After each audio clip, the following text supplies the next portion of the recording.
Kapod wantiere kaunti ma Siaya ni jayal buche mar doho mamalo mochung' ne weche alwora e kaunti ma Siaya Draya e Daldena osingo ni buche mag lope mosebedo ka yware e doho no koro idhi miyo pek kaka yo mar tieko dhungruok mag buche doho. Dena yango ni buche mag lope osebedo ka yware kuom thuolo malach kaluwore gi pek mag weche motenore gi lowo kaachiel gi onge mar okinde ma chik yango ni nyaka winji. Dena ne loso e kinde romo kod jodak ma Siaya bende olero ni gisebedo ka giluwo lai duto madwarore kaka yo maneno ni jogo mochwalo bura e doho yudo ratiro. Ne omedo wacho ni doho biro temo duto manyalore maneno ni buche machon omi pek e kinde winjo buche nyim doho.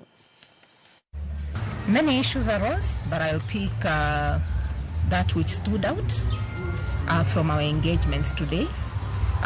There was the issue of backlog of cases, and there were complaints that some of the land cases were taking very long. And our assurance was that, as you know, land cases are very emotive. And our assurance is that the strategy at the judiciary and the ESC court is to prioritize the old cases. But land cases being very emotive, in as much as you may want to finish them very quickly, sometimes the turnaround time takes long. Why does it take long? Because you want to hear everyone.